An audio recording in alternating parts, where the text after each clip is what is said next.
एक ही दिन में पत्रकारिता की दो तस्वीरें, दो अलग अलग तस्वीरें, एक सच्ची पत्रकारिता यानी ट्रू जर्नलिज्म की और दूसरी गोदी मीडिया की।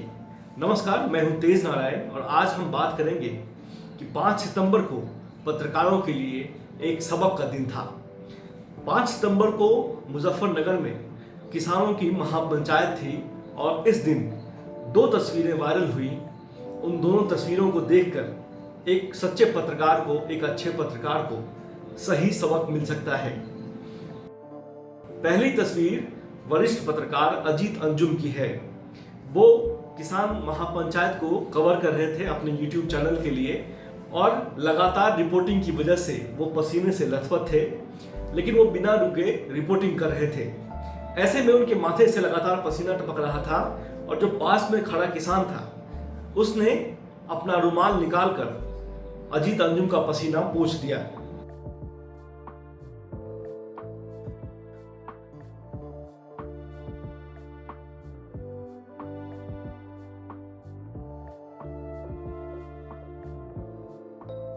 देखने में ये महज एक सहज घटना लगती है, लेकिन इसमें एक सच्चे पत्रकार के लिए सम्मान छिपा है। उसके लिए एक आम जनता के मन में इज्जत का भाव है। एक अच्छे पत्रकार के लिए इससे बड़ी गौरव की बात नहीं हो सकती कि जनता उससे अपनी आवाज समझती है। सोशल मीडिया पर यह वीडियो जमकर वायरल हो रहा है। पत्रकार बिरादरी के लोग भी इस वीडियो पर अपनी अपनी टिप्पणियां कर रहे हैं। अजीत अंजुम का नाम पत्रकारिता की जगत में बहुत पुराना है। टेलीविजन न्यूज की बात करें तो अजीत अंजुम ने BAG फिल्म से अपना करियर शुरू किया था और वहां से लेकर न्यूज 24 तक उन्होंने कई सारे पत्रकारों को अपने अंडर ट्रेनिंग दी, जो आज बड़े बड़े पदों पर अलग अलग संस्थानों में काम कर रहे हैं। अजीत अंजुम इन दिनों YouTube चैनल चला रहे हैं। वो सड़क पर उतरकर आम जनता से सीधा संपर्क करते हैं और जन सरोकार की बातें सरकार तक पहुंचाते हैं और यही वजह है कि जनता के बीच उनकी छवि एक अच्छे और सच्चे पत्रकार की है। और ये जो वीडियो वायरल हुआ ये उसी की निशानी थी। ट्विटर पर इस वीडियो को कई लोगों ने शेयर किया है। सबसे पहला नाम है साक्षी जोशी का। साक्षी जोशी भी यूट्यूबर हैं और वो एक बड़ी पत्रकार हैं। दिस इज प्योर गोल्ड, ये आज मुजफ्फरनगर पंचायत में हुआ। अजीत अंजुम जी को पसीने में रिपोर्टिंग करते हुए देख पास खड़े किसान से रहा नहीं गया। अपना रुमाल निकाला और भावुक करने वाला पल, इतना प्यार और इज्जत, इसे आपने अपनी मेहनत से कमाया है। इसी वीडियो को शेयर करते हुए RG साइमा लिखती है, कुछ पत्रकारों को निकाला गया और कुछ का पसीना पोंछने के लिए अपना रुमाल निकाला गया। पसीना रंग लाया। वरिष्ठ पत्रकार विनोद कापड़ी कहते हैं, ये अनमोल है। सत्ता की गोद में बैठे चाहे तो इसे देखकर आत्मचिंतन कर सकते हैं। जुग जुग जियो अजीत अंजुम, लव यू। लेखक अशोक कुमार पांडे कहते हैं कि यह मोहब्बत कमाई जाती है, लोग पसीने की महक पहचानते हैं। यह वीडियो देखकर भावुक हो गया अजीत अंजुम भैया, खूब स्नेह, सलाम। ABP न्यूज के वरिष्ठ पत्रकार ब्रजेश राजपूत लिखते हैं, लाजवाब अजीत अंजुम जी। एक ट्विटर यूजर सुजाता लिखती है, यह मोहब्बत और सम्मान जो आपने कमाया है अजीत अंजुम जी, इसके सामने हम भी सर झुकाते हैं। आज तक के उत्कर्ष सिंह ने लिखा है, दुनिया का हर अवार्ड इस प्यार और सम्मान के सामने बौना है। सुधींद्र कुलकर्णी ने भी इस पर टिप्पणी की है। पहले मैं बता दूं कि सुधींद्र कुलकर्णी कौन है। वाजपेयी के प्रधानमंत्री रहते वो PM कार्यालय के निदेशक रहे। उन्होंने लिखा है, must watch must here, this is true journalism. Congratulations Ajit Anjum भाई। ये तस्वीर देखकर एक बार फिर से साफ हो जाता है कि स्वस्थ लोकतंत्र में एक सच्चे पत्रकार की भूमिका आखिर क्या होती है, मीडिया की क्या भूमिका होती है। न्यूज 24 के एंकर संदीप चौधरी ने लिखा है कि हर किसी को यह प्यार नसीब नहीं होता है। आप किस्मत वाले हैं अजीत अंजुम, दिल जीतने की कला हर किसी के पास नहीं होती। बस इतना ही कहूंगा, कोई शब्द नहीं है। मीडिया की भूमिका होती है जनता और पत्रकार के बीच पुल का काम करना, एक सच्चा पत्रकार जनता की आवाज सरकार तक पहुंचाता है। अब एक तस्वीर आपको दिखाते हैं जो गोदी मीडिया से जुड़ी हुई है।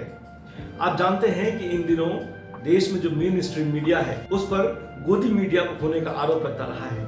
आखिर गोदी मीडिया क्या है? गोदी मीडिया सत्ता की गोद में बैठकर सत्ता की चापलूसी करने वाले लोगों को लोग गोदी मीडिया कहते हैं। आप जानते हैं कि पिछले 11 महीने से किसान धरने पर बैठे हैं कृषि कानून के खिलाफ, लेकिन उनकी बात सरकार तक पहुंचाने के बजाय ये जो गोदी मीडिया है वो लगातार किसानों की रैली को, किसानों के धरने प्रदर्शन को खारिज करने में जुटा रहा और वो जो सरकार का एक प्रोपेगेंडा है उसको सामने लाने की हमेशा कोशिश करता रहा। नतीजा ये है कि जनता के बीच ये मीडिया हाउसेस अपनी क्रेडिबिलिटी, जो विश्वसनीयता है, वो धीरे धीरे खो चुके हैं। अब लोग इन्हें देखना नहीं चाहते। लोग अब ये समझने लगे हैं कि ये जो मीडिया हाउसेस हैं जिन्हें गोदी मीडिया कहा जाता है वो दरअसल उनकी आवाज सरकार तक नहीं पहुंचाते। जन सरोकार की बातों से इनका कोई लेना देना नहीं है और ये सिर्फ इधर उधर की हाँकते हैं ताकि आपका ध्यान जो असली मुद्दे हैं उस तरफ ना जाए। और धीरे धीरे आप देखेंगे कि अलग अलग जगहों पर इनका विरोध भी शुरू हो गया है। कल जो किसान महापंचायत हुई उसमें जो दूसरी तस्वीर वायरल हुई वो थी आज तक की एंकर चित्रा त्रिपाठी की। महापंचायत को कवर करने गई थी, लेकिन वहां किसानों ने गोदी मीडिया मुर्दाबाद के नारे लगाए और चित्रा त्रिपाठी को वेन्यू छोड़कर वापस होना पड़ा।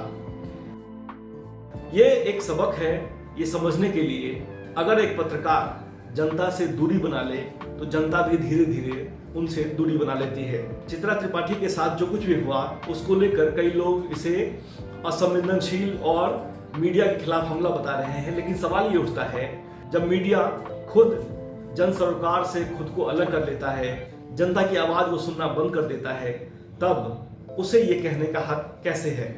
चित्रा त्रिपाठी को महापंचायत से भगाए जाने को लेकर ट्विटर पर जो बहस चल रही है उसमें ट्विटर पर एक और उनका ट्वीट भी वो वायरल हो रहा है। वो पुराना ट्वीट है उनका जो उन्होंने गाजीपुर पे जो किसान आंदोलन चल रहा है उसको लेकर लिखा था। उन्होंने लिखा था कि गाजीपुर बॉर्डर पर आज किसान आंदोलन की आखिरी रात है। जो तस्वीर उन्होंने साथ में शेयर की है उस तस्वीर में आप देख सकते हैं कि जो सेना के जवान हैं वो किसान आंदोलन को खाली कराने के लिए वहां पहुंचे हुए हैं। चित्रा त्रिपाठी जो प्रोग्राम्स करती हैं आज तक पर, उन पर भी अगर आप नजर डालेंगे तो आप पाएंगे उनके सारे प्रोग्राम्स देखकर ऐसा लगता है कि वो सिर्फ मोदी सरकार की तरफदारी करने के लिए प्रोग्राम्स बनाती हैं और अपने प्रोग्राम में जो भी प्रवक्ता आते हैं विपक्षी दल के, उनको घेरने की कोशिश करती रहती हैं। कई बार उन पर यह आरोप लगा कि वो सत्ता की तरफ से एक प्रवक्ता के तौर पर विपक्षी दल से सवाल पूछती हैं। दोनों तस्वीरें आपके सामने साफ हैं। अब आपको तय करना है कि आप किस किस्म की पत्रकारिता करना चाहते हैं। मैं खासकर उन नौजवानों से बात करना चाहता हूं जो इस वक्त पत्रकारिता के स्टूडेंट हैं और पत्रकारिता में अपना करियर बनाना चाहते हैं। आप साफ साफ देख लीजिए कि अगर आप एसी रूम में बैठकर और बिना हकीकत जाने लोगों का भविष्य तय करने लगेंगे तो एक दिन आपको ये नतीजा भी भुगतना पड़ेगा। लेकिन अगर आपको जनता का दिल जीतना है तो आपको उनके बीच जाना होगा और जमीनी पत्रकारिता करनी होगी। तब कहीं जाकर आप उनके मर्म को समझ पाएंगे और उनकी बातें सरकार तक पहुंचा पाएंगे, जो कि सच्ची और असली पत्रकारिता की एकमात्र शर्त है। तो दोस्तों, ये था आज का वीडियो। अगर आपको ये वीडियो पसंद आया हो तो आप इसे लाइक कीजिए, शेयर कीजिए और हमारे चैनल को सब्सक्राइब कीजिए। नमस्कार।